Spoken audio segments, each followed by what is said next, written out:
Un déteste, un déteste.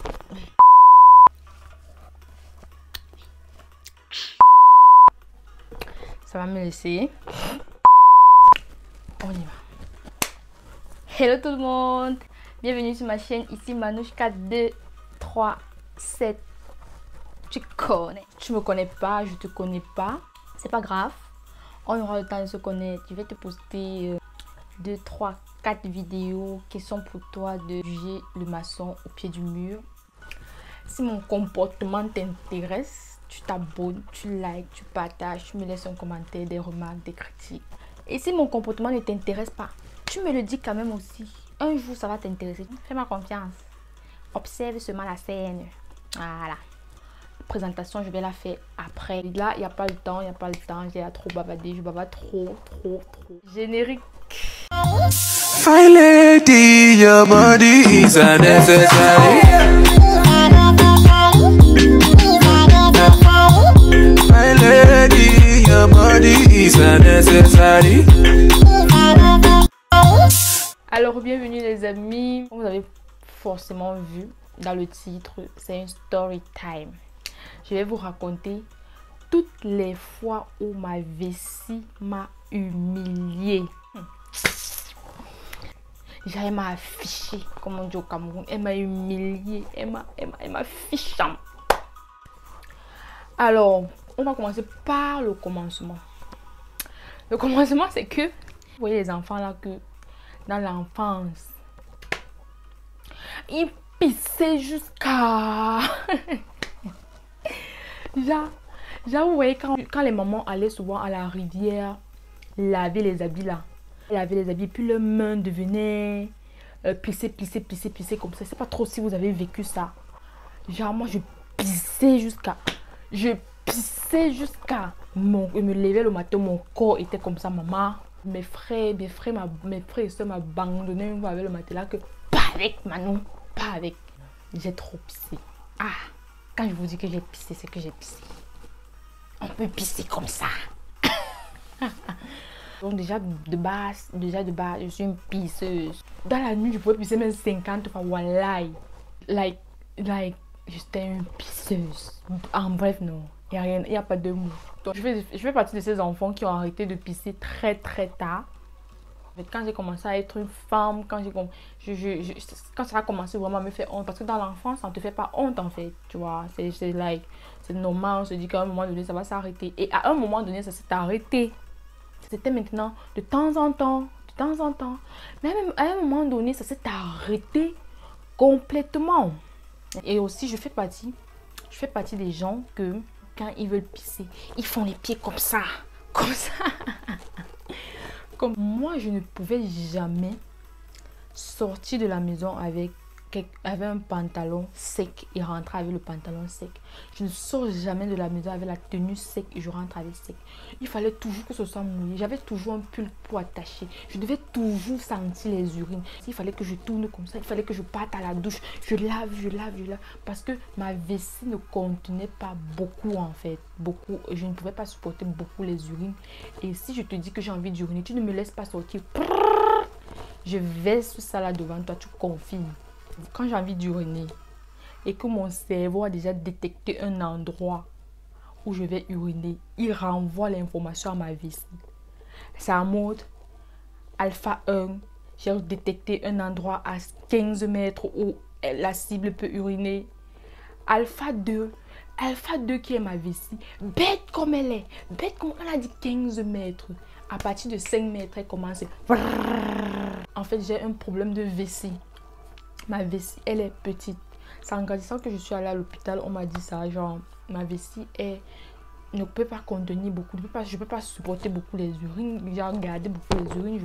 Il faut toujours que je sois mouillée. Il faut toujours que je fasse des acrobaties. Pour pouvoir camoufler les urines. Il faut que j'aille à la douche. Je m'essuie. Non, je souffrais. Je souffrais trop. J'étais toujours obligée d'avoir le pull. Le pull. J'attache, on va croire que oh, c'est la mode. Je suis en train de cacher les urines. En grandissant, j'ai appris à communiquer avec mon corps. Genre, Net, quand j'ai envie d'uriner, je m'en vais uriner. Je ne perds pas le temps. Donc, ma vessie n'est même pas là pour jouer. Moi, elle n'a même pas. Donc, elle n'aime pas les faux jeux là que oh, tu veux un peu serrer. Elle sort. Elle te lâche là en plein carrefour. Elle te lâche. Maintenant, à un moment donné, n'est-ce pas, j'ai négligé. Je me suis dit, voilà, je suis une grande fille. J'ai essayé à partir et tout et tout. Là, j'étais au collège. J'étais tout. Il y avait des jours où, de temps en temps à la maison, il m'arrivait peut-être, je me lève et je suis mouillée. Je me dis, ok, j'entends souvent les gens dire que voilà, dans le rêve, il était vraiment à des fréquences, genre une fois tous les 6 mois, peut-être une fois tout l'an et tout et tout. Je me suis dit, ok, ça arrive à tout le monde, ça peut arriver aux gens. N'est-ce pas, j'ai eu le bac et tout, j'ai fait les cours de langue. Et dans mon centre de cours de langue, il y a un système qu'on appelle la VG. Ces gens, on organise à l'approche des examens. Moi, j'ai fait les cours de langue. Il faut savoir que moi, j'ai fait les cours de langue à Douala. L'examen se composait à Yaoundé. À l'approche des examens, alors, on louait un appartement, toute une maison.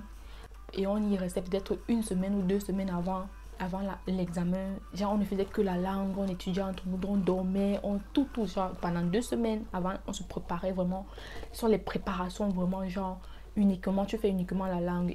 Et nous dans notre groupe, on ne prenait pas les appartements meublés. On prenait des appartements vides et on venait avec nos matelas, nos mamies, nos cuillères. Bref, c'est une aventure vraiment géniale. Où vous tissez des liens là-bas, vous devenez une famille là-bas parce que vous vivez ensemble, vous partagez vos faiblesses, vos peurs, vos défauts, vos qualités, vous partagez tellement de choses et tout. On venait donc avec les matelas et tout ça, et tout ça, et tout ça. N'est-ce pas? On a dormi le premier jour, tout allait bien. Tout allait bien. Tout était normal. Je sais pas trop, c'était le deuxième ou la première semaine. Mais juste c'était la première semaine. Et on se couchait genre en désordre quoi. Genre chacun se couche. On mettait les matelas. C'est pas que chacun va se coucher sur son matelas. Chacun se couchait comme il voulait et tout. N'est-ce pas, je suis allée me coucher. J'étais là avec les filles. Bon, les filles se couchent entre filles. On se couche entre filles. Les garçons se couchent entre eux. Les filles entre eux. Et idem pour les douches. Il y a les douches des filles, les douches des garçons. Donc ne croyez pas qu'on parle là-bas fait secret story. Même si... Bref, c'est pas ça le débat. N'est-ce pas, on se couche, on dort. On dort tranquillement. Je saute dans la nuit. Je sens que je suis mouillée. Je dis que, l'autre qualité, c'est quelle qualité encore, Seigneur? Je touche, je frotte les yeux que peut-être je suis en train de rêver. Manon, tu ne rêves pas. C'est la réalité. Je regarde autour de moi, Tout le monde dort. Je vais faire comment? Je suis en mode Seigneur, on peut faire ça. On peut faire ça. Tu fais ça à ta fille comment? Tu fais ça à ton enfant comment? C'est quel genre de situation ça, Seigneur? Et le matelas où j'étais couchée, c'était même pas mon matelas, maman.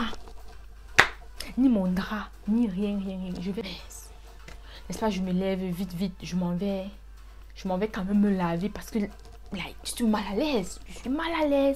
Je reviens, je prends mes propres draps. Moi, j'essaie d'appuyer. Rien. Ça ne veut pas se mouiller. Donc, c'est la rivière que j'avais pissé le jour là. Donc, c'est l'océan, le fleuve de Kribi là. C'est ça que j'avais fait le jour là. Je ne sais même pas petit, le genre que petit, que tu peux même asperger, ça part vite. Rien. Donc, ça avait fait jusqu'à ça traverser. Je dis que ça, c'est encore quelle qualité ça. Je me lève, je n'ai même pas rêvé le jour là que j'ai pissé maman, rien. Et je crois que la veille, le jour là, on avait fait l'anniversaire d'une des filles de la classe. Donc du coup, on était sortis, je me rappelle plus trop. Donc du coup, on a bu, donc je me suis laissée aller quoi. Mais là, je n'avais pas de soucis. Avant ça, mais je pouvais aller au fait, je me laisse aller n'importe comment parce que j'avais déjà le contrôle, j'avais déjà la maîtrise de la situation.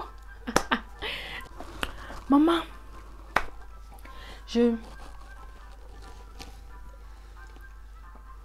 On avait une heure, on devait déjà être debout, mais il y a des gens qui se réveillaient plus tôt pour commencer à étudier plus tôt parce que voilà, ils avaient peut-être les objectifs à atteindre et tout, et ils n'avaient pas les mêmes problèmes que les autres. Donc, les gens commençaient à se réveiller petit à petit.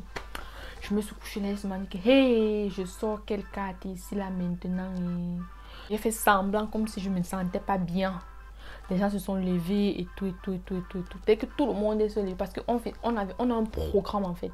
Le matin, on doit faire le petit déjeuner, on fait les 4 modules, puis on part, on prépare, on revient encore fait 4 modules, puis on mange encore, on vient encore fait 4 modules, toujours comme ça et tout. Donc, le module du matin, je n'ai pas fait parce que j'ai fait semblant comme si j'étais malade. J'attendais que tout le monde pointe autour de ça. Après, je me suis levée, je suis partie, j'ai pris les choses, compressé. Dans la nuit, là, les gens ont commencé à se coller. Bon, les gars dans la maison avaient créé les couples, un genre. Du coup, le propriétaire n'était pas encore en couple parce qu'après, lui aussi, il a fait la secret story. On m'a l'autre sujet là, non, laissé. Donc lui, il n'était pas encore en couple, il s'est senti mal à l'aise. Il a dit en tout cas, chacun prend son matelas et tout. Ha! Qu'il a dit ça, non, mon cœur a fait que zing. Attends même 2 jours, ton matelas sèche d'abord, mon frère. Dès qu'il a dit ça, il cherchait son matelas et tout. Puis il remarque que son matelas est mouillé et tout. Aïe! On a commencé à chercher la personne qui était couchée là le soir et tout. Ça a commencé à murmurer dans la maison que c'était pas Manu qui était couché là-bas. Mais il ne pouvait pas me dire parce que moi déjà de nature j'ai un tempérament bizarre. Donc c'est genre... Et puis même je crois que c'était aussi par respect, oui, pour ne pas me frustrer, oui, pour ne pas me mettre mal à l'aise. Et moi j'aime tout prendre dans la blague. Je suis sûre que si une personne avait eu le courage de parler de ça, j'allais prendre tout ça dans la blague et tout. Et puis ça allait... Mais ils ne m'ont pas dit, j'entendais seulement les chuchotements. Et moi aussi c'était quelque chose, ça m'a aussi fait honte. Je ne voulais pas en parler aussi. Donc du coup... C'est passé, on est parti, on a fini de composer, les résultats sont sortis, on est rentré et tout. C'est un jour dans le groupe que quelqu'un a encore dit ça et puis j'ai avoué dans le groupe que voilà, c'était moi, mais que voilà, il y a des gens ici qui ont déjà dormi avec moi des jours, des semaines même, et qui savent que voilà, je fais pas pipi au lit.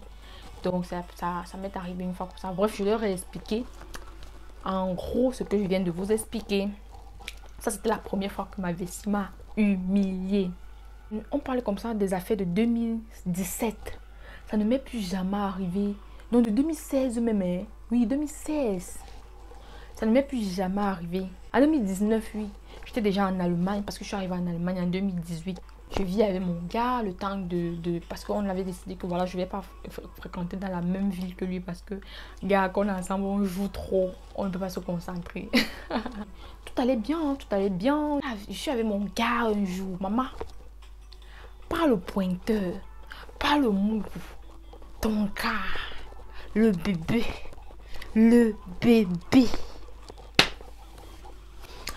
N'est-ce pas, on finit les oui, on finit les petits, oui, tu connais, hein?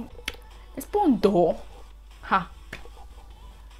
Je me lève, je saute dans la nuit, zang! Je touche le lit est mouillé. Je le touche, lui-même il est mouillé. Je dis que hé. Il faut préciser que je suis avec mon gars depuis. Vous savez que tout ce qui s'est passé là même, je ne l'ai jamais dit ça en fait. J'avais honte, gars, ça se dit pas. Qui va dire ça à son gars? Hey, j'ai pissé sur le gars, l'enfant d'autrui. J'étais malade. J'ai dit que Seigneur, on ne fait pas ça aux enfants de les gens. Je suis l'enfant des gens, non. Heureusement, Dieu m'a fait grâce d'avoir un gars vraiment... Je n'ai pas les mots. Du coup, quand je me lève, je m'en vais quand même uriner parce que j'ai envie d'uriner, gars. J'ai envie d'aller uriner. Il ne faut pas que je finisse aussi ça sur les... Je reviens qu'il est déjà réveillé. Il me dit... C'est quoi? Non. Il faut aussi rappeler que les premiers temps de notre rencontre au Cameroun, quand j'allais lui rendre visite, il avait ces manies là de me toucher, ses mains étaient un peu baladeuses, un genre. Ça réveillait des pulsions en moi que je refoulais, je le refoulais et tout. Maintenant, cette pulsion, je ne sais pas si chez vous c'est comme ça, mais quand moi je suis excitée, j'ai envie d'uriner. Chez moi c'est comme ça. Après je le repousse, après il me dit, il part m'accompagner. On arrive devant mon portail. J'ai envie d'uriner. Dis que tu as envie d'uriner, Manouchka. Dis que tu as envie d'uriner, frère. Il allait parler, il raconte de sa vie que oh, et je suis le sucre de son tapioca. Je reste là, je ne dis rien. Après, il suit seulement sur ses pieds que je fais. Manouche carapicée. Il dit que c'est quoi ça? Et tout. J'ai couru, je suis partie, je me suis me laver, tout. Après, il m'a appelé, il m'a dit que c'est quoi? C'est que... Je lui ai expliqué que voilà, c'est parce qu'il m'a excité tout à l'heure, j'avais envie du René. Je lui ai dit que j'avais envie du René, j'étais là, je voulais tout pour l'écouter. Ça me plaisait ce qu'il disait et tout. Donc, j'ai pas dit. Et puis, je n'ai pas le contrôle sur ma vessie. Je lui ai expliqué. En gros, le jour qu'on est couché là, il se réveille, il me dit, baby. Directement, je fonds en larmes, maman. Le deuil. Je commence à pleurer, que je comprends pas. Il me dit que non, t'inquiète, c'est pas grave. Tout. Demain, tu vas aller à l'hôpital, tu vas expliquer. Le lendemain, je m'en vais à l'hôpital, j'explique. Comme tout pour eux dans le pays ici, c'est que oh, changement de climat, oh, stress, oh, ta famille te manque. Tout ça se transforme. Ça part que dans ma vie ici. Bêtise. Cette femme-là ne me dit rien de bon. Elle ne me prescrit rien. Elle me dit seulement que oh, ça va passer, c'est le climat. Elle doit m'acclimater. Nana. C'est un peu ça. Quand ça m'était aussi arrivé chez une amie, mais bon, je ne vais pas faire une longue vidéo. Mais je voudrais dire à toutes celles qui ont des problèmes de vessie, ce n'est pas une maladie, il n'y a pas de quoi avoir honte et tout. Il faut juste communiquer avec votre corps. Vous voyez ce que je veux dire ou pas? Je ne sais pas si dans les hôpitaux il y a des solutions à ça. Si y en a, vous dites en commentaire, peut-être ça va aider d'autres personnes. Jusqu'à présent, ça ne m'est plus jamais arrivé. Mais comme je dis, on ne sait jamais, ça peut encore m'arriver un jour, ça peut encore, c'est comme ça. Si tu as le même problème, ta vessie elle est petite, c'est tout simplement ça, il n'y a rien, aucune autre explication. Si ta vessie est petite, ça veut dire que il y a les heures où tu ne dois plus boire. Et tu ne dois plus beaucoup boire en fait, tu dois boire mais plus beaucoup. Il y a tellement de trucs à prendre en compte que voilà quoi. Tu dois communiquer avec ton corps, il n'y a pas deux mots. Donc, c'était un peu ça. Ma première vidéo. C'est la fin de cette vidéo. J'espère qu'elle t'a plu. Mon comportement t'a intéressé tout au long de cette vidéo. Si elle t'a plu, n'hésite pas de me lâcher des pouces, de t'abonner, de liker, de partager, de me laisser des commentaires positifs ou négatifs, des critiques. Si mon comportement ne t'intéresse pas, abonne-toi quand même. Et un jour, mon comportement va t'intéresser. Allez, ciao, bisous.